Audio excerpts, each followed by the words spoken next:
हरि को पुकारने में करी को लगी देर, करी को उवारने में हरि को न लगी देर. આ જીવ ભગવાનને બોલાવવામાં મોડું કરે છે, પણ બોલાવ્યા પછી પરમાત્મા આવવાનું મોડું નથી કરતા. હા, કસોટી કરે કદાચ, પણ કસોટી કરે તો એમાં થાકી ન જવું વાલા ભક્તો. પણ આપણે તો ત્યારે જ થાકી જાય જ્યારે ભગવાન બરાબર નજીક પહોંચી ગયા હોય, ત્યાં જ પૂરું થઈ જાય, ત્યાં જ ભરોસો ઉડી જાય. આપણને છેક સુધી ભરોસો હોય, પણ ભગવાન જ્યારે કામ કરવા માટે તૈયાર થાય ત્યાં જ ભરોસો ઉડી જાય. એકવાર ભગવાન દ્વારિકામાં જમતા હતા, માં રૂકમણી ભગવાનને જમાડતા હતા. પરમાત્મા એક બે કોળિયા, એક બે કવન પેટમાં નાખ્યા, અને ત્રીજું ચોથું કવન હજી હાથમાં લીધું, એ નીચે થાળમાં મૂકીને ભગવાન એમને દોડ્યા. પરમાત્મા દોડ્યા. રૂકમણીજી વિચાર કરવા પડી ગયા કે આવું શું થયું કે પ્રભુ જમતા જમતા ભાગી ગયા. થોડીક વાર થઈ કે પ્રભુ આવી અને પોતાના અંગરખાથી પોતાનો પરસેવો લૂછી અને વળી પાછા જમવા બેસી ગયા. રૂકમણીએ આતુરતા સાથે ભાવથી પ્રશ્ન કર્યો, પ્રભુ એવું તો કયું કામ યાદ આવી ગયું કે જમતા જમતા જવું પડ્યું? કઈ નહીં, રહેવા દો ને રૂકમણી, જમવા દો મને. ના પ્રભુ કયો, અને બેનોને જેમ ના પાડો એ વળ ગઈ. હા, એનો સ્વભાવ છે. એને કોઈ વાત તમે અડધુરી મૂકી દો. તમે જોજો, મેં આગળ કહ્યું આજ ફરી પાછો કહું, ઓફિસે આવો, ઓફિસથી અને ઘરમાં સોફા પર બેઠા હોય, તમને પાણી આપવા આવે ત્યારે તમારે ખાલી એટલું કેવું, આજ તો પણ હવે છે ને હાવ આટલું કઈ મૂકી દો તમારે.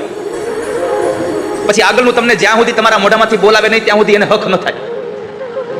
એ આખી વાત બોલાવે પાર કરે. એટલે રૂકમણીજીને ભગવાને કીધું, પ્રભુ કયો મને શું વાત છે? ભગવાન કે જવા દો ને, કાંઈ છે નહીં, જમી લેવા દો ને શાંતિથી. માતાજી હક ન લેવા દીધું. રોટલી આપે તો કે કયો તો ખરા હું થયું? ગાજરનો હલવો પીસો, કયો તો ખરા હું થયું? એક પછી એક વખત પૂછતા જાય. ભગવાને કીધું, અરે એમાં કઈ હતું નહીં. મારા ભક્તને ગામના લોકો બજારમાં લાવીને મારતા હતા, અને મારો ભક્ત એમ કહેતો હતો કે મને તો કૃષ્ણ બચાવશે, મને તો કૃષ્ણ બચાવશે. એટલે હું એને બચાવવા ગયો હતો દેવી, બીજું કાંઈ નહોતું. માતાજીએ કહ્યું, પ્રભુ બચાવ્યો કે નહીં? એને ગામના લોકોથી છોડાવ્યો કે નહીં?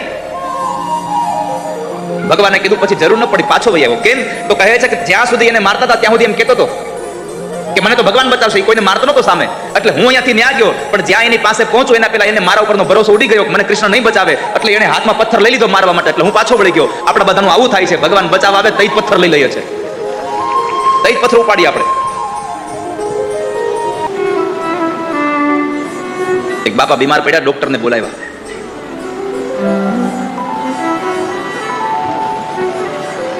ડોક્ટર સાહેબ આવ્યા અને દીકરાઓ બધા ઉભા છે, દીકરાની બહુ બધા ઉભા છે. બાપાને જીભાન વહી ગઈ છે. બાપાને જીભાન વહી ગયેલી. બાપાને પરસેવો આખા શરીર હતો. એટલે ડોક્ટરે આવીને પેલા તો બ્લડ પ્રેશર ચેક કર્યું, બીપી. ડોક્ટર બીપી માપતા હતા, એટલે 160 બીપી હતું. છોકરાએ પૂછ્યું, ડોક્ટર સાહેબ કેટલું છે? 160. બાપા બેભાન અવસ્થામાંથી જાગ્યા ને કહેતા, વેચી નાખ, વેચી નાખ. કેમ? ફોમાં લીધા છે કે આપણે. અહીંયા બ્લડ પ્રેશરની વાત હતી, એ શેર બજાર સમજાતા.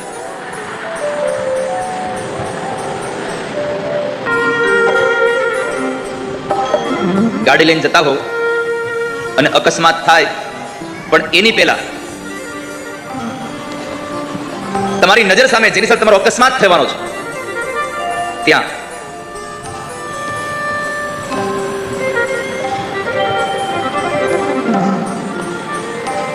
એ વસ્તુ નજીક આવે, ગાડી ભટકાય તમારી, એના પેલા પરમાત્મા યાદ આવી જાય છે. ભીડ પડે આવે કામ, માઈ મેરો નિર્ધન કો ધન રામ. નરસૈયા પાસે કશું હતું નહીં,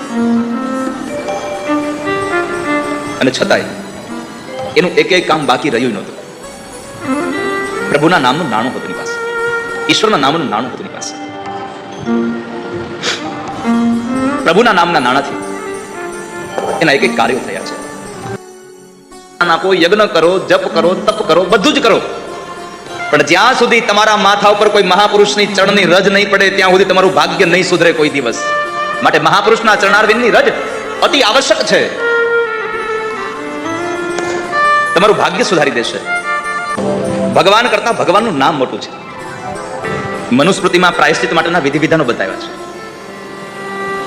પણ ભાગવત ધર્મ એમ કહે છે વિધિ વિધાનની મહત્વતા નથી, તો તમારી થયેલી ભૂલનો તમને પછતાવો થઈ જાય, એ તમને પવિત્ર બનાવી દે છે. હા પસ્તાવો વિપુલ ઝરણું સ્વર્ગથી અહીં ઉતર્યું છે, અને પાપી એમાં ડૂબકી દઈ અને પુણ્યશાળી બને છે. હા પસ્તાવો વિપુલ ઝરણું, તમારી ભૂલનો તમને પછતાવો થઈ જાય, એ જ માત્ર એક તમારું સ્નાન છે. પાપ કર્યા પછી ગંગાજીમાં નાવા જાઓ અને છતાં પણ તમને કોઈ જરાક પણ મનમાં તમને ખેદ ન હોય કે મેં પાપ કર્યું, તો ગંગાજીનું સ્નાન પણ વ્યર્થ જાય છે, અને પાપ કર્યા પછી ઘરમાં બેસીને પણ તમારી આંખમાં આંસુ આવી જાય, મારાથી પાપ થઈ ગયું. આ પ્રાયશ્ચિત ગંગા જેટલું તમને પવિત્ર ન કરી શકે એટલું તમારું પ્રાયશ્ચિત તમને તમારો પછતાવો પવિત્ર કરી દે છે. વાલા ભક્તો, પવિત્ર બનાવી દે છે. તમારો સત્સંગ તમને કૃષ્ણ બનાવવાની તાકાત ધરાવે છે, અને તમારો કુસંગ કૃષ્ણમાંથી કંસ બનાવવાની તાકાત ધરાવે છે. માટે સાવધાન રહેજો વાલા ભક્તો, કુસંગ નથી જાય ક્યારે.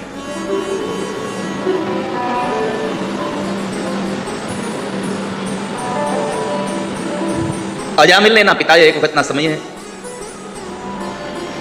લાકડા લેવા મોકલે છે, અને લાકડા લેવા ગયેલો અજામિલ બરાબર આવે છે જંગલના માર્ગેથી. એક સ્ત્રીને જોઈ જાય છે, અને સ્ત્રીને જોયા પછી એનું મન એમાં લાગ્યું, એનો સંગ કર્યો, બાળકો પ્રત્યેથી ભાવ ઉતરી ગયો. ઘરમાં રહે ખરો, મન ન લાગે પોતામાં. વૃદ્ધાવસ્થાને આરે ચડી ગયો છે. 10 દીકરાઓ હતા. 88 વર્ષની ઉંમરે અજામિલ બરાબર પથારીમાં પડ્યો તો બપોરના સમયે, અને બાળકનો 10મો દીકરો જે હતો એ આંગણામાં રમતો હતો. ત્યારે યમના દૂતો આવીને એને પકડે છે, કાળપાશમાં બાંધે છે. કાળપાશમાં બાંધી અને એને લઈ જવાની તૈયારી કરે, ત્યારે જ્યારે મૃત્યુ સામે આવે ત્યારે ડરી ગયો, અને મરણના અંતિમ સમયે આપણને બધું એ જ યાદ આવે.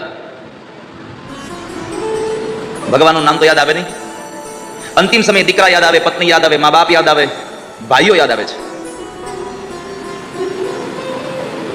એટલે એમના દૂતોને જોઈ અને અવાજ કર્યો પોતાના દીકરાને, નારાયણ નારાયણ નારાયણ. 3 વખત અવાજ થયો, નારાયણ નારાયણ. આંગણામાં રમતો તો નારાયણ ન આવ્યો, પણ વૈકુંઠવાળા ભગવાન નારાયણે પોતાના પાર્ષદો મોકલી આપ્યા છે કે જાઓ અજામિલને છોડાવી આવો કાળપાશના એ બંધનમાંથી, એમના દૂતોના બંધનમાંથી છોડાવી લાવો. ભગવાનના પાર્ષદો આવીને યમના દૂતોને કહે છે, આપ ઇસે છોડ દીજીએ. ભગવાનના દિવ્ય પાર્ષદો આવીને ઉભા રહ્યા છે કાળપાશોની સાથે, યમના દૂતો સાથે વાદ કરે, સંવાદ કરે છે. આ દ્રશ્ય પડ્યો પથારીમાં એ અજામિલ એને જોવે છે, અને અજામિલ આ જોઈ રહ્યો છે, આ કોણ છે? ભગવાન જેવું આ કોણ છે? અને અંતે પાર્ષદોએ કહ્યું કે એમને છોડી દો તમે. કેમ? એને અમારા ભગવાનને યાદ કર્યા છે. અરે તમારા ભગવાનને એના દીકરાને યાદ કર્યો છે. ત્યારે પાર્ષદોએ આપ સમાજને ઉપદેશ આપ્યો છે કે ભલે નામ એના દીકરાનું હતું, પણ નામ હતું તો નારાયણ ને. નામ નારાયણ હતું તો નામ લીધો તો એનો ઉદ્ધાર થઈ ગયો. અંત સમયે પરમાત્મામાં મતિ તો જ થાય જો જીવનભર ભગવાનને યાદ કર્યા હોય. અંત સમયે પ્રભુ તો યાદ આવે જો જીવનમાં પહેલેથી ભગવાનને યાદ કર્યા હોય. ભગવાનને યાદ કર્યા અને અજામિલનું અંત સમય સુધરી ગયો. અજામિલ કર્મ ક્યાં કીના,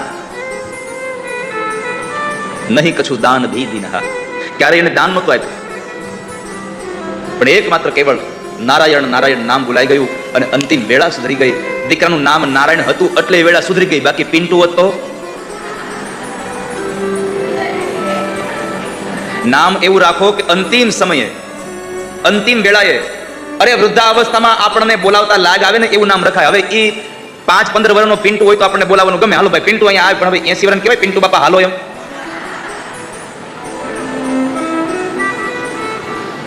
હાથું કીધું બેનું, કહેવાય કોઈ પિન્ટુ બાપા હાલો એમ?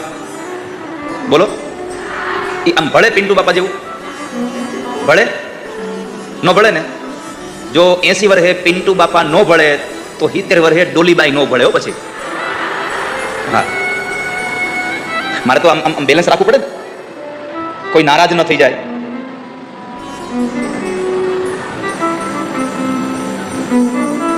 નામનો મહિમા છે વાલા ભક્તો. નામ લિયા વન સબ લિયા સભી શાસ્ત્ર કા ભેદ, બિના નામ નર કે ગયા પડ પડ ચારો વેદ. જેને નામ લીધું એનો ઉદ્ધાર થયો છે સંસારમાં. નામનો મહિમા બતાવ્યો. પરમાત્માના નામનું કવચ રાખજો. ઇન્દ્રને પરમાત્માના નામનું કવચ હતું. જ્યારે વિશ્વરૂપના પિતા ત્વષ્ટાએ વૃત્રાસુરની ઉત્પત્તિ કરી, અને એ વૃત્રાસુર જ્યારે ઇન્દ્રની હારે યુદ્ધ કરતો હતો, અને ઇન્દ્રને હાથી સહિત વૃત્રાસુર પોતાના પેટમાં ગળી ગયો છે. ભાગવતમાં કથા છે. એટલું મોટું વિશાળ સ્વરૂપ ધારણ કર્યું કે ઇન્દ્રને પોતાના પેટની અંદર ગળી ગયો. પણ ભગવાન નારાયણના નામનું કવચ હતું એટલે ઇન્દ્રએ પોતાના વજ્ર વડે વૃત્રાસુરનું પેટ ચીરી બહાર આવ્યો છે અને બહાર આવી અને પોતાના હાથમાં રહેલા દધીચી ઋષિના અસ્થિમાંથી બનાવવામાં આવેલું જે વજ્ર છે એ વજ્ર દ્વારા વૃત્રાસુરનો વધ કર્યો છે. એનો ઉદ્ધાર કરી દો. કેમ? ભગવાનનું નામનું એનું કવચ હતું એટલા માટે. નારાયણ કવચ રાખજો, પરમાત્માના નામનું કવચ રાખજો, તો જીવન ધન્ય બની જશે. અને એ વૃત્રાસુર જેની વૃત્તિ અસુર છે, વૃત્રાસુર છે. ગયા જન્મનો ચિત્રકેતુ રાજા. 1 કરોડ રાણીઓ હતી. 1 કરોડ રાણીઓનો અર્થ છે ચિત્રકેતુને પોતાની વિચારધારાઓ, પોતાના સંકલ્પ વિકલ્પ અનેક હતા, એટલે 1 કરોડ રાણીઓ બતાવી. અને એ વૃત્રાસુર ભગવાનનો પરમ ભક્ત. એમણે મૃત્યુના સમયે ભગવાનને પ્રાર્થના કરી, હે ભગવાન, મને એટલી કૃપા કરજો, આ સંસારમાં 4 વસ્તુઓ માંગવામાં આવે: ધર્મ, અર્થ, કામ અને મોક્ષ. 4 વસ્તુઓ જ્યારે પરમાત્મા પાસે માંગવામાં આવે તો ધર્મની અંદર શું માંગશો? આ દુનિયાનો સૌથી સારામાં સારો ધર્મ કયો? એક જ ધર્મ છે, અને એ ધર્મ શરણાગતિ. શરણાગતિ જેવો આ સંસારમાં બીજો કોઈ ધર્મ નથી. મારો ધર્મ તમારી શરણાગતિ છે. મારો અર્થ, આ સંસારમાં ભગવાનના ભક્તની સાચી સંપદા શું? ભગવાનનો ભક્ત પરમાત્મા પાસે કોઈ ધન ન માગે, ધનમાં એક જ વસ્તુ માગે, ભક્તિ. પ્રભુ દ્યો તો મને ભક્તિ દેજો. ભગવાનના નામનું નાણું એવું છે કે જેમ તમને કોઈ દી ખર્ચો તો ખૂટે નહીં, અને ચોર કોઈ દી લૂંટે નહીં, અને ભીડ પડે આવે કામ.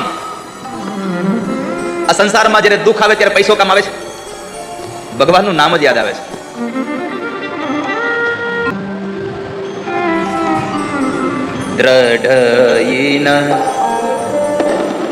દ્રઢ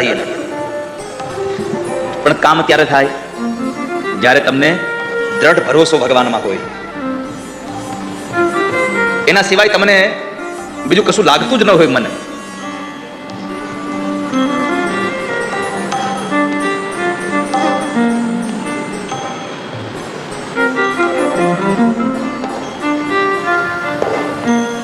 પરમાત્મા જ્યારે મનમાં લાગી જાય ત્યારે કશું યાદ ના આવે.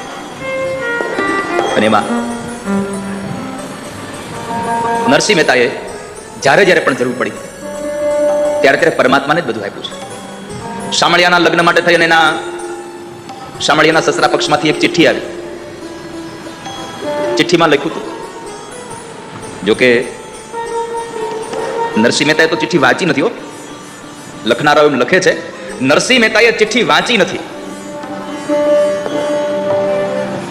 એ ચિઠ્ઠી ભગવાનના દરબારમાં, ભગવાનના મંદિરમાં મૂકી દઈને કીધું, પ્રભુ તમારી ચિઠ્ઠી છે, ધ્યાન રાખજો. તમારું છે, અમારું ક્યાં થાય છે?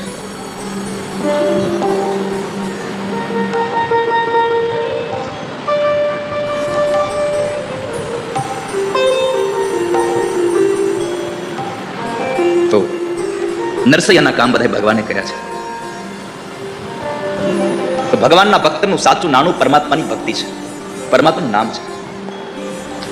ત્રીજું, અજાત પક્ષા ઇવ માતરમ ખગા સ્તન્યમ યથાવત સુતરા સુધારતા પ્રિયમ પ્રિયેવ વિષિતમ વિષન્ના. પ્રભુ, મારી કામના શું? આ સંસારનો જીવ હોય તો કામના હોય મારે ત્યાં પ્રજોત્પત્તિ થાય, મારે ત્યાં દીકરો હોય, એના ત્યાં દીકરો થાય, મારે ધન વધે એવી કામના હોય, મારી કીર્તિ વધે એવી કામના હોય. પણ એક વૈષ્ણવની કામના શું હોય?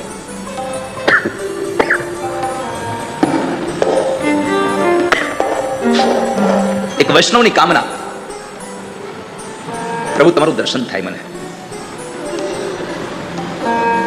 પણ દર્શનની કામના કેવી થવી જોઈએ? ભગવાનના દર્શન પ્રત્યેનો ઉત્સાહ કેટલો હોવો જોઈએ? તમારી લગ્ન કેટલી હોવી જોઈએ? તો ભાગવત એમ લખે છે, અજાત પક્ષા ઇવ માતરમ ખગા. માળાની અંદર જે ઈંડાઓમાંથી બચ્ચા પ્રગટ થયા છે, જેને હજી પાંખ નથી આવી, અને એ બચ્ચાઓના પેટ ભરવા માટે થઈને એની માં ચણ લેવા જાય છે. જે માં ચણ લેવા ગઈ છે એ માની રાહ જોવાની, જે બચ્ચાની જે આતુરતા છે, જે બચ્ચો એની માની રાહ જોવે છે, સવારથી લઈને સાંજ સુધી પેલી ગાય વાછડાને મૂકીને જતી રહી છે.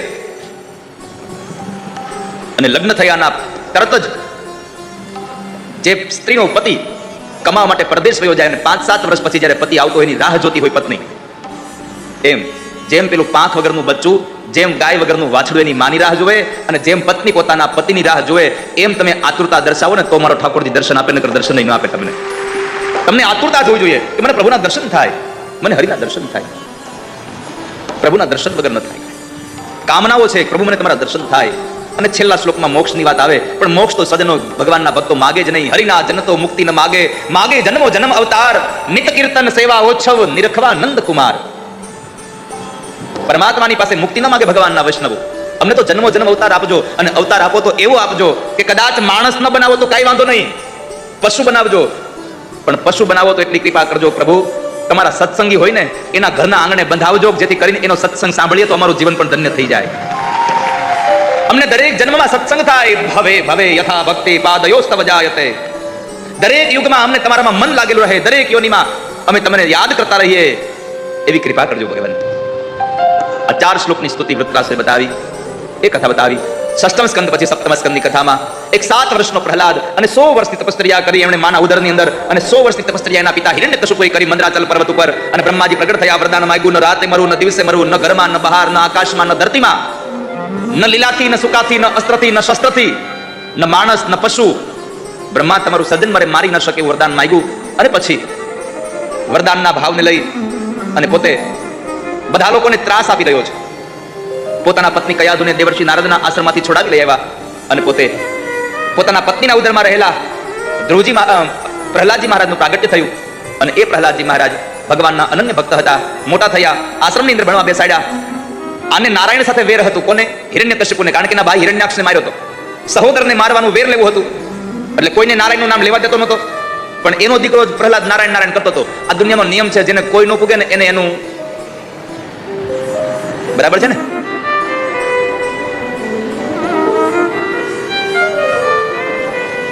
આ સંસારમાં જેને કોઈ ન પહોંચે, બધા જ નથી ડરતા હતા, પ્રહલાદ નતા ડરતા. પ્રહલાદને વારંવાર નારાયણનું નામ લેતા લેતા જોઈ ગયા. એટલે હિરણ્યકશિપુએ નક્કી કર્યું કે આવા છોકરાની શું જરૂર છે, આપણે મારી નાખવાને. એટલે મારી નાખવા માટે તેને કેટલા ઉપાયો કર્યા. પર્વત ઉપરથી ફેંકો, નદીમાં નાખો, અગ્નિમાં બાળ્યો, ઝેર આપીને મારવાના પ્રયત્નો કર્યા, હાથીના પગ નીચે કતરાવાના પ્રયત્ન કર્યા, પણ એનો વાળ વાંકો ન થયો. કેમ? મારને વાલે સે બચાને વાલા બહોત બડા હોતા હૈ. જે મારે છે એના કરતા બચાવવાળો મોટો છે, એટલે મરતા નથી પ્રહલાદજી મહારાજ. અને પછી પ્રહલાદને પૂછ્યું, પ્રહલાદ ક્યાં છે તારો નારાયણ? પ્રહલાદે કીધું, પિતાજી ક્યાં છે મારો નારાયણ? ન પૂછો ક્યાં નથી મારો નારાયણ. હરિવ્યાપક સર્વત્ર સમાના, જલે વિષ્ણુ સ્થલે વિષ્ણુ, વિષ્ણુ પર્વત મસ્તકે, જ્વાલા માલા કુલે વિષ્ણુ, સર્વમ વિષ્ણુ મયમ જગત. આ દુનિયામાં અત્ર તત્ર સર્વત્ર પરમાત્મા વ્યાપક છે, પ્રભુ વ્યાપક છે. વૈશાખ મહિનાની અંજવાળી 14, અને બસ આવો સંધ્યાનો કાળ થતો આવતો હતો. પ્રહલાદને બોલાવીને પૂછ્યું, પ્રહલાદ ક્યાં છે તારો નારાયણ? આ સ્તંભમાં છે તારો નારાયણ? આ સ્તંભમાં છે તારો નારાયણ શબ્દ સાંભળ્યા એટલે પ્રહલાદે કીધું, પિતાજી તમને નથી દેખાતો? તમને નથી દેખાતો? આ સ્તંભમાં પણ મારો નારાયણ છે, આ સ્તંભમાં પણ મારો ભગવાન છે. અને ત્યારે આવેશમાં આવીને હિરણ્યકશિપુ પોતાની ગદાને લઈ અને એકદમ પ્રહાર કરવા માટે દોડે છે. ગદાનો સ્પર્શ હજી સ્તંભને થાય, એમના પેલા સ્તંભ ફાટે છે, અને એના અંદરથી ભગવાન નરસિંહનું પ્રાગટ્ય થયું છે. બોલીએ નૃસિંહ નારાયણ ભગવાન કી. જેમ એક બાજ પોતાના શિકારને પકડે એમ શિકારને પકડી લઈ હિરણ્યકશિપુને અને લઈ જાય છે ઉપાડીને ઉમરામાં, પોતાની ગોદમાં રાખી. અને હિરણ્યકશિપુને પ્રશ્ન કર્યો, જોઈ લે હિરણ્યકશિપુ, તે માગ્યુંમાંથી કઈ ઓછું તો નથી ને? ન રાતે મરું, ન દિવસે મરું, અત્યારે સંધ્યા કાળ છે, ન ઘરમાં ન બહાર, તું ઉમરામાં છો, નથી આકાશમાં નથી ધરતીમાં, મારી ગોદમાં છો. તે કીધું, તું માણસથી નહીં પશુથી નહીં, જોઈ લે મારું શરીર, નથી હું માણસ નથી પશુ. ભગવાને નખ બતાવીને બત કીધું, અને લીલા પણ ન કહેવાય, સૂકા પણ ન કહેવાય, અસ્ત્ર પણ ન કહેવાય, શસ્ત્ર પણ ન કહેવાય. અને બ્રહ્માએ મારું સર્જન નથી કર્યું, મેં બ્રહ્માનું સર્જન કર્યું છે. પરમાત્માને એટલો બધો આવેશ હતો કે પરમાત્માએ હિરણ્યકશિપુના પેટને ચીરી એમાંથી આંતડાઓ કાઢી પોતાની ડોકમાં પહેરવા લાગ્યા છે. અને જ્યારે હિરણ્યકશિપુનો ઉદ્ધાર કર્યો ત્યારે દેવતાઓએ પુષ્પના ટોપલા સાથે ભગવાનને વધાવી અને પરમાત્માનો જય જયકાર કર્યો. બોલીએ નરસંગ નારાયણ ભગવાન કી.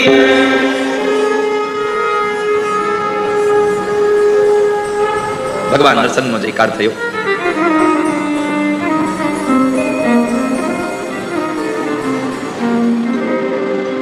દેવતાઓએ ભગવાનની સ્તુતિ કરી છે. ભગવાન શાંત થયા. બ્રહ્માજી લક્ષ્મીજીને લઈ આવ્યા છે કે કોઈકનું નહીં માને પણ એના ઘરવાળાનું તો માનશે ને. ભગવાન અતિશય આવેશમાં હતા, જેની આંખોમાંથી અગ્નિ જરતી હતી. પરમાત્મા અતિશય આવેશમાં હતા એટલે લક્ષ્મીજી પણ એને ઓળખી ન શક્યા. અને બ્રહ્માજીએ પ્રહલાદને કીધું, પ્રહલાદ, તમે ભગવાનની સ્તુતિ કરો ને. અસુર યોનિનો બાળક પરમાત્મા પાસે આવી બે હાથ જોડી અને સ્તુતિ કરે છે. પ્રભુ, મેં સાંભળ્યું છે, નથી તમે રૂપથી પ્રસન્ન થતા, નથી તમે ધનથી પ્રસન્ન થતા, ન તમે ઐશ્વર્યથી પ્રસન્ન થનારા છો, ન તમે બળથી, ન તમે યજ્ઞથી પ્રસન્ન થનારા છો. મેં સાંભળ્યું છે કેવલ પ્રાર્થનાથી પ્રસન્ન થનારા છો. હું તમારી પ્રાર્થના કરું છું. બ્રહ્માદિક દેવતાઓ તમારી સ્તુતિ ન કરી શકે તો હું તો પામર જીવાત્મા છું, રાક્ષસને ત્યાં જન્મેલો છું. શું આપની સ્તુતિ કરું? આપ શાંત થાવ. ભાગવતમાં બહુ બધા ભક્તોએ સ્તુતિ કરી છે, પણ સૌથી વધારે જો લાંબામાં લાંબી કોઈની સ્તુતિ હોય તો કેવલ પ્રહલાદની સ્તુતિ છે. કારણ પ્રભુ ક્રોધમાં હતા. ક્રોધને શાંત થતા વાર લાગે. પ્રહલાદે સ્તુતિ કરી છે, બહુ લાંબી સ્તુતિ છે. પ્રહલાદની સ્તુતિથી માત્રથી ભગવાન પ્રસન્ન થયા અને એમને વરદાન માંગવા કહ્યું. વરદાનમાં પ્રહલાદજી મહારાજ એટલું માંગ્યું, મારા પિતાશ્રીને તમારું ધામ મળે, તારા માટે પ્રહલાદ માગી લે. તો પ્રહલાદ એટલું કીધું, પ્રભુ, તમારે આપવું હોય તો એટલું આપો કે મને જીવનમાં કોઈ જગ્યાએ અપેક્ષા ન રહે. પ્રહલાદે કીધું, મારા જીવનમાં અપેક્ષાનો અંકુર ક્યાંય પડ્યો હોય તો એને મૂળમાંથી કાઢી અને નાખી દો. મારા જીવનમાં અપેક્ષા ન રહેવી જોઈએ, મને અપેક્ષા ન જોઈએ. પરમાત્મા પાસે વાલા ભક્તો માગો ને તો અપેક્ષા ન રહે એવું માગજો. માગું તો પ્રભુ તમારી ભક્તિ માગું. પણ આપણે તો માગવાનો વારો આવે એટલે પેલો વેલો પૈસો માગીએ. હે ભગવાન, પૈસો આપજો, સારું મકાન આપજો, આ બધું માગા કરીએ. આવું બધું ઓછું માગજો. માગવું હોય તો પરમાત્મા પાસે ભક્તિ માગજો. જેવું તેવું માગશો ને તો આપી નહીં દે. નહીં આપેનું એક જ કારણ છે, તમે 2-5 ફૂલ લઈને મંદિરે જાઓ અને માનતા કરતા હો કે હે ભગવાન, લ્યો આ 2 ફૂલ, 2 લાખની લોટરીની ટિકિટ મારી ખુલે એવું કરજો, રામના નામ લ્યો. ઘણાની માનતા હોય આવી જ હોય, હે ભગવાન, મારી ભેંસ જડી જાય ને તો 1 ડબ્બો તેલ ચડાવે. હનુમાનજીને માનતા કરી હોય, મારી ભેંસ મળી જાય તો 1 ડબ્બો તેલ ચડાવે. હનુમાનજી ગણતરી કરે, આની 50,000 ની ભેંસ ગોતી દઉં તો 1500 નો ડબ્બો આપે, 48-500 ની ખોટ જાય. 2-5 ફૂલ લઈ મંદિરે આવે, મને મનાવવા માનતા માને. 2-5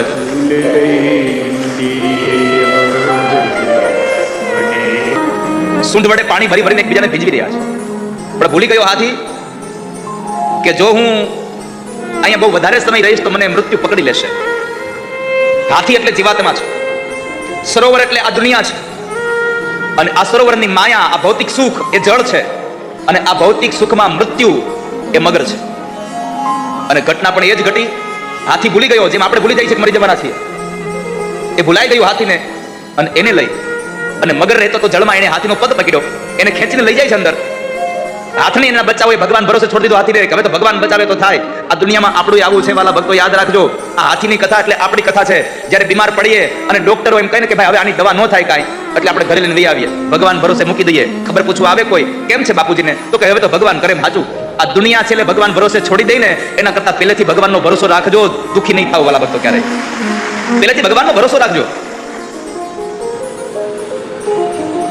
અને હાથીએ એ જ થયું. હાથને છોડી દીધો, બાળકોએ છોડી દીધો. અને જ્યારે પોતાના એક પછી એક અંગ ડૂબવા લાગ્યા અને જળમાં છેલ્લે સૂંઢ મારી છે, શ્વાસ રૂંધાવાની તૈયારીઓ થઈ રહી છે, અને ત્યારે પરમાત્માને યાદ કર્યા છે. ભગવાનને અંતરથી યાદ કર્યા. અને આ દુનિયામાં જે માણસ પરમાત્માને અંતરથી યાદ કરે એની બાજુવાળો બેઠો બેઠો સાંભળે કે ન સાંભળે એની ખબર નથી, પણ પરમાત્મા સાંભળે છે. મારો ભગવાન ઠાકોરજી સાંભળે છે. અહીંયાથી એક અંતરમાંથી નાદ થાય ને, એ કદાચ તમારો અવાજ તમને એમ લાગે કે આ મંડપની બહાર નથી ગયો. ભાવ વગરનો અવાજ કરો તો મંડપની બહાર પણ ન જાય, અને ભાવ સાથે ખાલી મનમાં અવાજ કરો ને તો દ્વારિકા મારા ઠાકોરજીના કાનમાં સંભળાઈ જાય. શબ્દ હતા બે જ ખાલી, હરિ.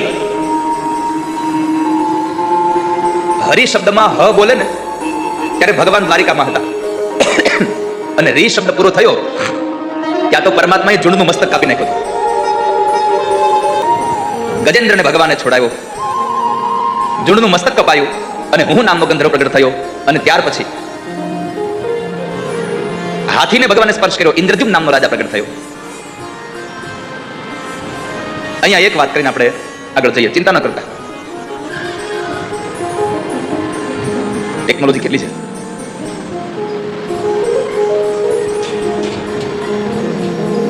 સ્તુતિ પેલા ઇન્દ્રદ્યુમ્ન નામના રાજાએ કરી. ભગવાન બચાવવા આવ્યા એને. પહેલો ઉદ્ધાર એને ઝુંડનો કર્યો. પહેલો ઉદ્ધાર એને ઝુંડનો કર્યો. અને ત્યારે રાજાએ પ્રશ્ન કર્યો, પ્રભુ બોલાવ્યા મેં, સ્તુતિ મેં કરી, આવ્યા મારા માટે, પહેલો ઉદ્ધાર તમે એનો કેમ કર્યો?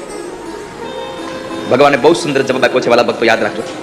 પરમાત્માએ કહ્યું કે રાજા, મારો ધર્મ છે, મારી સેવા પૂજા કરે, મારી સ્તુતિ કરે, મારા પગ પકડે, એનો ઉદ્ધાર કરવું એ તો વાત બરાબર છે, પણ મારો નિયમ છે કે મારા પગ પકડનારના પગ પકડે એનો પહેલો ઉદ્ધાર કરવાનો મારે. તમે એક પધરામણીમાં ગયા અને એ પધરામણીમાં બરાબર આખું પરિવાર વેલ એજ્યુકેટેડ, આખો પરિવાર એટલો બધો સરસ આમ ભણેલો ગણેલો,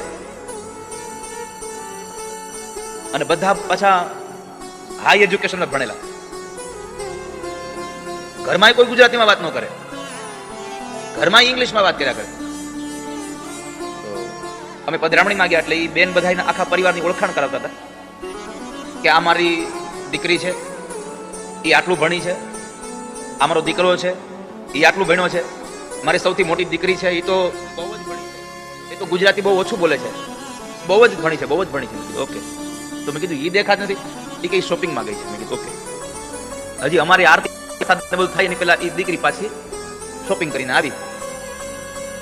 એટલે તરત જ એ બેને મને કહ્યું કે દાદા આ અમારી મોટી દીકરી. મેં કીધું શોપિંગ કરવા ગઈ. મેં કીધું હા. દીકરી શાકભાજી લેવા ગઈ હતી. એ કે તમને કેમ ખબર શાકભાજી લેવા ગઈ હતી? મેં કીધું દીકરીને કયો ખાલી ભણતર કામમાં ન આવે, શાકભાજી લેવા જાય ત્યારે ટમેટા છેલ્લે લેવાય. આને પેલા લીધા. પેલા ટમેટા લઈ તો હું દશા થાય, એની ઉપર પછી કોબીના દડા મૂક્યા અને ગાજર મૂક્યા અને બટેટા મૂક્યા, બધું ઉપર મૂક્યું. એને લીધા હતા ટમેટા, પણ ઘરે આવી ત્યાં રસ આવ્યો એનો. તમારે ટ્રાન્સલેટ કરવું પડશે. એટલે ખાલી ભણતર નહીં વાલા ભક્તજનો, સાથે ગણેલું હોવું જોઈએ. અત્યારની તમામ માતાઓને મારું કેવું છે, તમારી દીકરી યુવાન થાય ને, એનું ભણતર પૂરું થઈ જાય ને, એટલે તમે એવી આમ અત્યારે આપણી મેન્ટાલિટી એવી તૈયાર હોય છે કે એને ભણવાનું હજી 6-7 મહિનાનું બાકી હોય ને ત્યાં આપણે મૃત્યુ ગોતવા માંડીએ કે આનું ભણવાનું પૂરું થાય એટલે તરત લગ્ન કરી દેવા છે. મારી પ્રાર્થના છે કે 6 મહિના લગ્ન મોડા કરજો, પણ એનું ભણતર પૂરું થાય પછી 6-8 મહિના તમારા હારે ઘરમાં રાખી રસોડામાં અને તમારા પરિવારમાં કેમ રહેવું જોઈએ એનું જ્ઞાન તમારા ઘરમાં આપજો, તો દીકરી સુખી થાય. ખાલી ભણાવીને સાસરે મોકલી દેશો તો સુખી નહીં થાય. એને પરિવારનું જ્ઞાન હોવું જોઈએ. કોની સાથે કેમ રહેવું જોઈએ, કોની સાથે કેમ વાત કરવી જોઈએ, મારી ફરજ શું છે, આ બધું એને શીખડાવવું પડશે તમારે. આ સ્કૂલમાં નથી શીખડાવતા કે સસરા હારે આવો વ્યવહાર હોવો જોઈએ, સાસુ હારે આવો વ્યવહાર હોવો જોઈએ. આ બધું ઘરમાં થાય છે. અને દીકરી, તમારી દીકરી એના સાસરે જઈ અને એના સાસુ, એના સસરા હારે, એના પરિવારના લોકો સાથે સારો વ્યવહાર કરે, આવું તમે ઈચ્છતા હોવ તો મારી તમને પ્રાર્થના છે, તમારા ઘરમાં તમે વ્યવહાર સારો કરજો. કારણ કે જેવું જોવે એવું બધા દીકરાઓ કરે છે. આ સંસારમાં ક્યારેય તમે જુઓ, સારું ભણવા માટેના ટ્યુશન ક્લાસ કરવા પડે. સારું જેટલું ભણવું છે એના ટ્યુશન ક્લાસ કરવા પડે. ખરાબ વસ્તુ ભણવાના ટ્યુશન ના આવે. કોઈ દી ક્યાંય સાંભળ્યું કે ગાળો શીખવાડવા માટેનું અહીંયા કોચિંગ ક્લાસ ચાલે છે? એ આપણે ઘરમાં બોલીએ કોઈક એટલે દીકરાઓ બોલે, સંતાનો બોલે છે. કથાઓનું માધ્યમ આ છે. આ કથા આપણને આ આપી રહી છે. તો ભગવાન, મેં તમારી વિદ્યા જોઈ, તમે ભણેલા છો, તમારી ઉંમર જોઈ મેં. ઉંમર લાયક થયા વગર આપણે પ્રણાવી ન દઈએ ને, સંસારનું જ્ઞાન આવ્યા વગર એને પ્રણાવી ન દઈએ. 6ઠા સ્થાને પૈસો જોયો છે, પણ દુઃખી છે કે અત્યારે પહેલા સ્થાને પૈસો જોવામાં આવે છે. પૈસા વાળા છે, બાકીનું બધું જોયું જાય પછી પેલા આપી દો. પૈસા વાળા છે અને આમે મની ઇઝ પાવર. પૈસો જ અત્યારે બધું થઈ ગયું છે, પણ બધી જગ્યાએ પૈસો કામ કરતો નથી. જે જગ્યાએ પૈસો કામ ન કરે ને ત્યાં આપણો પરમાત્મા કામ કરે છે, ત્યાં આપણો પ્રભુ કામ કરે છે. આ કોરોનામાં પૈસા ક્યાં કામ આવ્યા? ભગવાનનું ભજન જ કામ આવ્યું છે, પ્રભુનું ભજન કામ આવ્યું છે. રૂકમિણીજીએ ભગવાનને પત્ર લખ્યો કે મેં તમને પતિ માન્યા છે, શિશુપાલ મારને પરણવા માટે આવી ગયો છે, પણ મેં નક્કી કર્યું છે કે મારો હાથ હું શિશુપાલને નહીં આપું.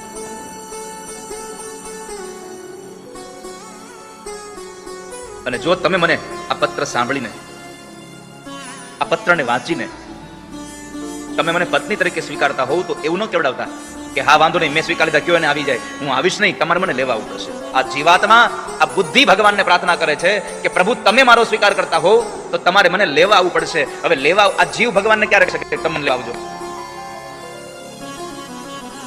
બોલો, આ જીવ ભગવાનને ક્યારે કહી શકે તમે મને લેવા આવજો? આ જીવ પ્રભુને તો જ કહી શકે કે જો તમે જીવનમાં સારા કામ કર્યા હોય. તમે સારા કામ કર્યા હોય તો પરમાત્માને કહી શકો કે મને લેવા આવજો. ક્યાંક દાન પુણ્ય કર્યા હોય, એટલે માં રૂકમિણીએ કહ્યું, આમાં લખ્યું છે કે જો તમે ક્યાંય પાણીના પરબ બંધાવ્યા હોય, કોઈ જગ્યાએ તમે નિશાળો બંધાવી હોય, ક્યાંય કોઈને તમે જમાડ્યા હોય, કોઈને દાન પુણ્ય કર્યું હોય, તમે અરે જીવનમાં સત્કર્મ કર્યું હોય, ભગવાનના નામની માળા ફેરવી હોય, તો તમે પરમાત્માને કહી શકો કે ઠાકોરજી તમે મને લેવા આવજો. એમને તો તમે કહી ન શકો. માટે આ એક અવતાર એવો છે જેમાં તમે ભગવાનના નામનું કીર્તન કરી શકો, તમારા પાસે રહેલી સંપત્તિમાંથી યથોચિત સંપત્તિ તમે દાન પુણ્ય કરી શકો છો.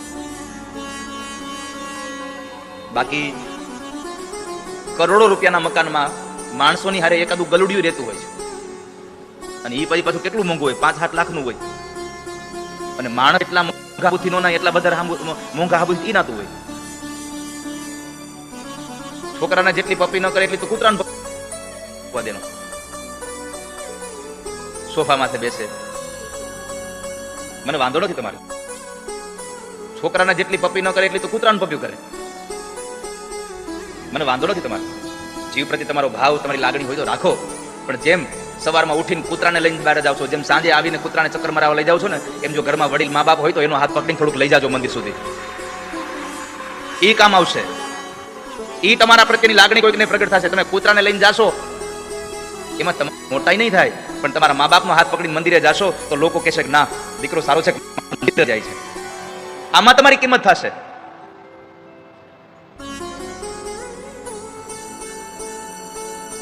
તો સત્કર્મ કરવા માટે આ મનુષ્ય જીવન, આ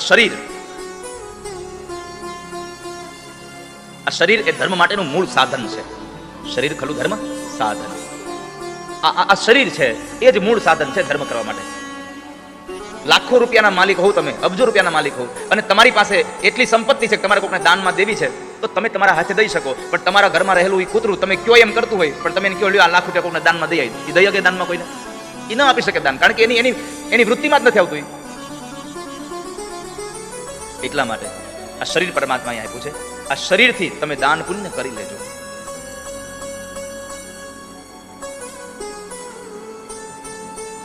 તો આ કથા તો ઠાકોરજીની દયાથી ચાલતી જ હતી, આ તો સેવા હલતી જ હતી. પરંતુ આ કથાનો આટલી મોટી ફલક મળી, આટલા લાખો લોકો આપણી સાથે જોડાય, અને પછી પણ જો આપણે એકાદું સારું કામ કરી ન જાય તો ભગવાનને પોતાને રંજ રહી જાય કે આને આટલું બધું આપ્યું પણ આને કોઈ સારું કામ ન કર્યું કઈ સમાજમાં. જ્ઞાતિના પ્રમુખ બનવાનું પદ આપણને ઠાકોરજીની દયાથી મળે, સમાજના લોકો આપણને ઉપર ભરોસો મૂકે, અને પછી જો આપણાથી સમાજનું કઈ સારું કામ ન થાય તો ઠાકોરજીને પણ એમ થાય કે આને મેં પદ અપાયું શું કામ. જ્ઞાતિના લોકોને દુઃખ થાય કે આને શું કામ આપણે પદ આપ્યું, કઈ કામ તો ન કર્યું સારું. રાજુભાઈ અને નિશાંતભાઈ ની આખી ટીમે આ મને જાણવા મળ્યું ત્યારથી આવી સારી મોટી એક કથા, આ બીજી કથા છે એમની. થોડા વર્ષો પહેલા પણ એક કથા એમ આપણા પરિવારમાં કરી, અને ફરી પછી આટલી મોટી કથા કરી. કારણ સમાજને કઈ કશુંક મળે, આ કથા દ્વારા કંઈક એવું નિર્માણ થાય કે જે કથાને અને માણસના જીવનને કાયમ માટે આપણે યાદ રાખી શકીએ. એના માટેનું આ પ્રયોજન છે. પછી મેં સંકલ્પ કર્યો કે આ વ્યાસપીઠથી આટલા લાખો લોકો મારી સાથે જોડાઈ રહ્યા છે, તો આ બધાને સાથે લઈને એક એવી સેવા કરીએ કે આપણે વયા ગયા પછી પણ સમાજના લોકો આપણને યાદ કરતા રહેવા જોઈએ. અને મેં એટલું જ નક્કી રાખ્યું છે કે ઠાકોરજી ખીચામાં પૈસા ન પહોંચ કાંઈ નહીં, પણ પૈસાવાળો માણસ મારી હારે રહીને એવી કૃપા કરજો બસ. એટલે મારે જ્યાં ધરવા હોય ત્યાં હું કોકને કહું ભાઈ લાઈ તો પૈસા આ ધરવા.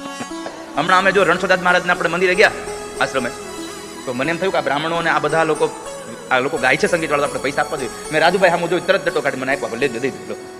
હું હમણાં 2 દિવસ પહેલા આ બધા 108 પોથીના જે બ્રાહ્મણો છે એના દર્શન કરવા ગયો, રાજુભાઈ મને તરત પૈસા આપ્યા, એટલે દઈ દો બધાને. ભગવાનને એટલી જ પ્રાર્થના કરી છે, ખિસ્સામાં ન પોતો કઈ નહીં, આ બધાને મારી હારે રાખજો બસ, એટલે મારે ઉપાધિ નહીં.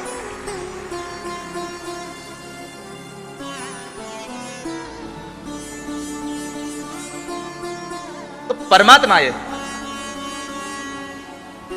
આપણને આ સંસારમાં મોકલ્યા છે, અને જાવું હોય તો ભગવાનના ધામમાં જવાનું કરજો. કારણ કે આ બધી હોટલો કેટલા વાગ્યા સુધી રહેવા દે આપણને? તમે જેટલા દિવસના પે કર્યા હોય ત્યાં સુધી પૈસા થઈ રહી તો ચાલો ભાઈ, અને તોય ન નીકળો તો પછી તમારું અંદરનું એસી લાઇટ ને બધું બંધ થઈ જાય. કરો શું તમે? જ્યાં સુધી પૈસા હશે ત્યાં સુધી તમને હોટલમાં રોકાવા દે છે. એવી જ રીતે જ્યાં સુધી તમારી પાસે પુણ્યનું ભાથું હશે ત્યાં સુધી તમને સ્વર્ગમાં રહેવા દેશે. પુણ્યનું ભાથું પૂરું થશે એટલે કે જાઓ મૃત્યુલોકમાં પુણ્ય કમાઈ આવો પાછા. પણ મારે તો તમને એટલા માટે કેવી છે આ વાત કે સ્વર્ગમાં જવાની ઈચ્છા ન રાખવી, જાવું છે તો ભગવાનના ધામમાં જાવું. કારણ કે ગીતાજીમાં ભગવાન બોલ્યા છે યદ ગત્વા ન નિવર્તન્તે તદ્ધામ પરમમ મમ, કે હે અર્જુન, આ સંસારમાંથી જે માણસ મારા ધામમાં આવે એને ફરી પાછું આ પૃથ્વી લોકમાં જાવું જ નથી પડતું ક્યારે. યદ ગત્વા ન નિવર્તન્તે તદ્ધામ પરમમ મમ. માટે લઈ જાજો તારા ધામમાં. એટલે એકવાર ભાવથી ગાવ, હરે વાલા અરજી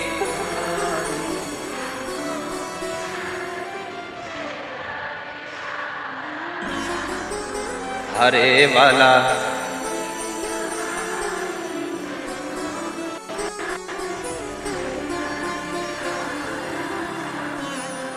પછી બીજી એક પ્રાર્થના એક કડી ગાવ. ભગવાન પાસે પ્રાર્થના કરવા જાવે ને ત્યારે એવું ન કહેવાય ઠાકોરજી મને પૈસા આપો, આમ છે તેમ છે બધું આપો, કાંઈ નહીં કહેવાનું, એક જ વાત કહેવાની. નહીં તો જીવ જવાનું હોય ને તોય માણસ ભગવાનનું નામ તો ન જ લે, જેને સંસારમાં જ વાસના પડી હોય. એક બાપા બરાબર બીમાર પડ્યા અને મરવા હાવ પડ્યા. આમ તમે જુઓ ને તો 93-94 વર્ષના હતા. ખાટલામાં હોય તો દેખાતા નહોતા, એવા હાવ દુબળા પાતળા થઈ ગયા. છોકરાઓ બધા ઉભા હતા બાજુમાં. બાપા પડ્યા આમ આમ એટલું બધું આમ સેન્સ નહોતું ને, એટલે આમ તમે જુઓ તો પડ્યા ખાલી એક શબ્દ બોલતા હતા, વાહ વાહ વાહ.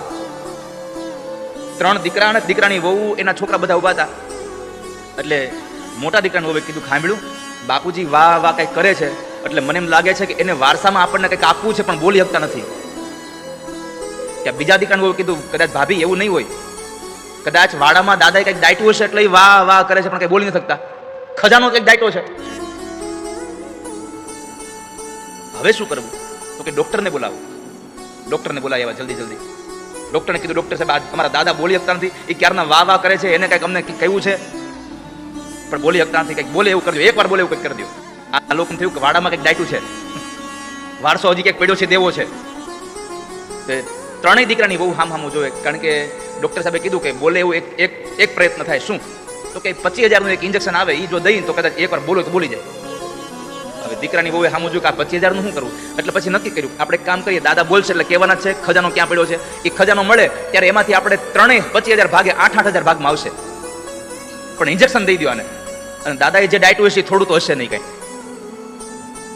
થોડું તો હશે નહીં, જાજુ જશે તો 8,000 ઓછા આવ્યા એમ ગણીશું, ભલે કાંઈ વાંધો નહીં. ડોક્ટર સાહેબ કીધું ડોક્ટરે દઈ દો, પછી નહીં 30 વાળું દો, બોલે એવું કરી દો. અને ડોક્ટર સાહેબે એને સરસ મજાનું ઇન્જેક્શન ભર્યું અને દાદાને આમ હાથમાં ઇન્જેક્શન આપ્યું અને 30, 40 ને 50, 60 સેકન્ડ થઈ, 1 મિનિટ થઈ પૂરી. અને દાદા બોલ્યા, દાદા બોલો જલ્દી, શું કેવું તમારે? તમે વાહ વાહ કરતા હતા ને? દાદા એટલું કીધું, મારી હામું હું જોવો છો કે ઓલો વાછડો હામણો ચાવે છે કે. આટલું કહીને દાદા ગયા. આ હામણો 30,000 નો પડ્યો. એટલે ભગવાનને કીધું, ત્વામે વયાચે મમ દેહી જીહવે સમાગતે દંડ ધરે કકાંતે વક્તવ્યમેવમ મધુરમ સુભક્ત્યા ગોવિંદ દામોદર માધવેતી. હે ગોવિંદ, મારો અંત સમય આવે ને ત્યારે મારી જીવ પર તારું નામ હોય અને હું તારા ધામમાં ચાલ્યો જાઉં એટલી કૃપા કરજો. યદ્ગત્વા ન નિવર્તન્તે તદ્ધામ પરમમ મમ. આવું ભગવાન પાસે માંગવાનું છે. ઠાકોરજી તમે લેવા આવજો. હવે તમને બહુ અગત્યની વાત રહી, તમે લેવા આવજો, પણ ક્યારે? બહુ અગત્યની વાત છે અહીંયા. માં રૂકમિણી કીધું તમે મને લેવા આવો તો તે એવા સમય આવજો કે જ્યારે હું માં ભવાનીની પૂજા કરવા ગઈ હોઉં. રૂકમિણીએ ભવાનીની પૂજાનું કીધું, પણ આ જીવ ભગવાનને શું કહે છે કે તમે મને લેવા આવો તો એવા સમય લેવા આવજો કે જ્યારે હું તમારા નામની માળા ફેરવતો હોઉં, તમારા નામનું કોઈ કથા સાંભળતો હોઉં, તમારા નામના ગુણાનું વાદને સાંભળતો હોઉં, આવા સમયે લઈ જાજો. હું બીમાર પડ્યો હોઉં અને હોસ્પિટલમાં પડ્યો હોઉં તઈ લેવા આવતા નહીં. હું પવિત્ર થઈને તમારું નામ જપતો હોઉં ત્યારે તમે મને લઈ જાજો. શું કામ કીધું આવું? માં ભવાનીએ એટલે કે રૂકમિણીએ પરમાત્માને કીધું કે હું ભવાનીની પૂજા કરવા જાઉં ત્યારે આવજો. કારણ કે એના પરિવારમાં રિવાજ હતો જે દીકરીના લગ્ન હોય એને માતાજીની પૂજા કરવા જવાનું, અને જ્યારે માતાજીની પૂજા કરવા જાય ત્યારે બહેનપણી સાથે હોય, કોઈ પણ પ્રકારના સૈનિકો સાથે ન હોય. એટલે અહીંયા જીવ ભગવાનને કહે છે, પ્રભુ જ્યારે હું ભગવાનની પૂજા કરવા બેસું ને ત્યારે મારી હારે કામ, ક્રોધ, લોભ, મદ, મોહ, મત્સર, ઈર્ષા આ બધા બહુ દૂર હોય છે. એટલે એની મધ્યમાં તમારે મને લઈ જવાની છે. એટલા માટે હું પૂજા કરું ત્યારે લઈ જાજો. એ મારી હારે નહીં હોય. આવા અધ્યાત્મ ભાવો સાથે આ ભગવાન ભાગવતની કથા ભરી છે. વાલા ભક્તજનો, પરમાત્માના લગ્ન થયા, શિશુપાલની જાન ખાલી હાથે પાછી ગઈ. ભગવાનના એ દાંપત્ય જીવનમાં એક દીકરા એટલે કે પ્રદ્યુમ્ન મહારાજનો જન્મ થયો. એ સાક્ષાત કામદેવ હતા. પછી પરમાત્માના અનેક લગ્નોની કથા કે જેમાં ભગવાનનું બીજું લગ્ન જાંબવાનની દીકરી જાંબવતી સાથે થયું. ત્રીજું લગ્ન પરમાત્માનું સત્રાજીત યાદવની દીકરી સત્યભામા સાથે થયું. ચોથું લગ્ન પરમાત્માનું સૂર્યતનિયા કાલિંદી સાથે થયું. કાલિંદી એક નદી છે. જેમ ગંગા, યમુના, સરસ્વતી, એમ કાલિંદી પણ એક નદી છે. તમે લોકો કેટલા લોકો ગંગાજીમાં નાહી આવ્યા છો? યમુનામાં કેટલા લોકો નાહ્યા છો? સરસ્વતીમાં, નર્મદામાં, કાલિંદીમાં? કાલિંદી નથી આવી ગયા તમે? આજ તો કરુણા છે. યમુનામાં કેટલા લોકો નાહ્યા છો? તો બસ આ તમે બધા કાલિંદી નાહ્યા છો. યમુનાનું બીજું નામ કાલિંદી છે.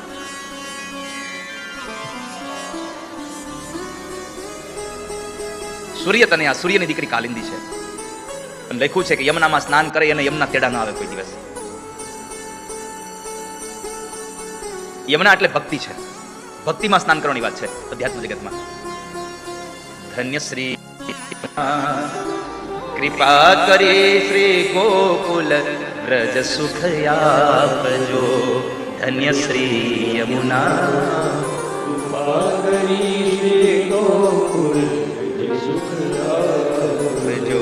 રજની રજમાં અહર્નિશ અવને સ્થિર કરીને સ્થાપજો. રજની રજમાં અવને સ્થિર કરીને જો. ધન્ય શ્રી યમુના કૃપા કરી શ્રી ગોકુલ વ્રજ સુખ આપજો. ધન્ય. ગાવ એકવાર. હવે અડધી કલાક રહી છે. ગાવ.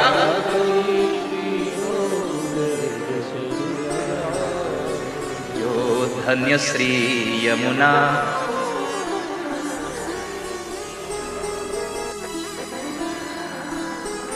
અમને ગોકુળ ને વ્રજમાં સુખ આપો ભગવાન. પણ ભક્તિમાં સ્નાન કરો તો. યમુના એટલે ભક્તિ છે.